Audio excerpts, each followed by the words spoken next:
We know that the environmental, social, and corporate governance framework, also known as ESG, is a tool that helps key leaders understand how organizations can manage risk and opportunities around sustainability issues.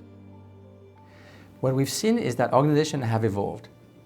As uncertainties continue to plague the world, organizations are looking to implement more comprehensive and holistic well-being strategies to not only deal with the challenges that just come on an ongoing basis, but also to be prepared for the next one. They want to ensure that they have the most resilient organization and workforce. There's of course a huge emphasis on providing mental health support. If there's a silver lining about the pandemic, CEOs have realized how important it is to provide mental health support for their employees. And employees are demanding that the CEOs and leaders demonstrate a level of commitment to them. We're at a perfect juncture where both the employers and employees in a way recognize what is happening and want the same thing. There's a duty of care on both levels. But for employees to take care of their employees and also the environment and the local communities around them. We know that when organizations demonstrate a duty of care beyond what is on the contract or beyond the legal requirements, these organizations flourish because they provide a sustainable environment for employees to be the best self and contribute to a sustainable world. Let me elaborate a little bit more on the risk aspect. In general, leaders and CEOs, they don't like surprises. They have a plan and they want to meet the outcome that they are looking for. They don't want anything to disrupt them, but life is not perfect. Disruptive events are part of life. They can include natural disasters, political crises, health crises, war. Disruptive events could also mean an employee within the organization who have faced trauma due to seeing another colleague passed away. It could be that the organization is going through an acquisition or a merger. These events impact employees and the organization and create a high level of stress and anxiety. When the war in Ukraine started in February 2022, it rapidly impacted individuals not just in Ukraine, but outside Ukraine. Everybody around the world was either directly or indirectly impacted. Refugees flooded Eastern European countries. 6 months into the war, we started to see the impact on the energy crisis, which contributed to higher prices and inflation. We have always been dealing with disruptive events around the world. But what is different now is the scale and impact of this disruptive event. Let me give you an example. Pre-COVID, of the hundreds of thousands of cases that we would come across, less than 0.5% would be related to disruptive events. During the peak of the pandemic, April 2020, the cases were 14%. Today, what we've seen is that they are running at 7%. That is still very high. We're talking about tens of thousands of cases on a daily basis of highly distressed people who are experiencing anxiety at a level we have never seen before. And that's just the tip of the iceberg. Obviously, this incredible level of disruptive events impact organization and the ability to function. Think about what happened in China recently, where the lockdowns happened and how extreme that was. The earthquake that just happened recently in Turkey. The kind of programs organizations implement to address those disruptive events include the following strategies. Immediate 24/7 support, anywhere, anytime, in any language. Of course, it's entirely confidential.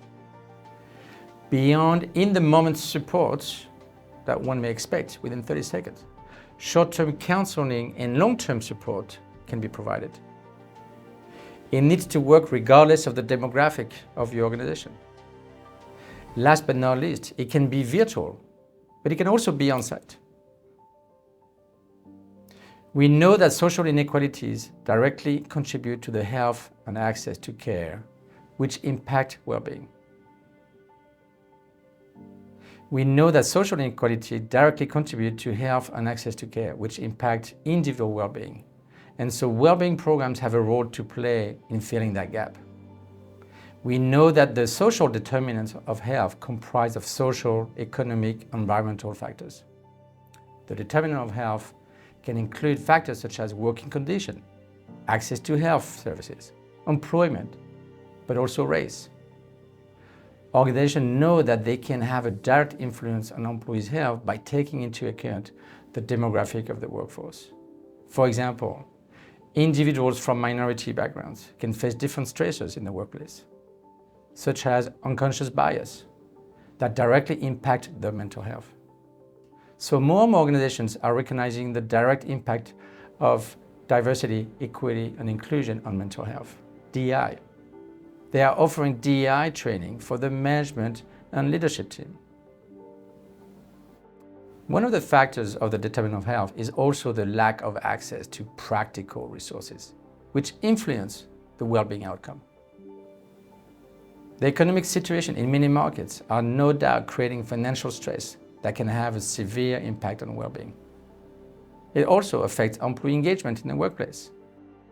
When members reach out to a well-being program, and specifically the practical side of the program, what some organizations refer to work-life services, they are seeking practical support on resources to things like food banks or shelters or community-related type of resources. Let me give you an example. It could be a young mother expecting and planning ahead and wanting to look for a childcare center. It could be overwhelming and complicated to find that. When they do talk to a professional to find the right resources, they do that within the budget. That's a valuable benefit that makes a difference. What we have seen among the best employers to work for, or the purposely driven organization, is that they go even further. Some organizations provide direct financial subsidies when their employees are unable to cope with certain situations. One of our largest clients is providing a benevolent fund for employees in 70 plus countries. Everyone is eligible for a particular amount of money, and what we've seen is 30% of those employees requesting access to the benevolent fund is due to being impacted by a natural disaster. So assistance for housing emergency is a common request when there's a flood or wildfire.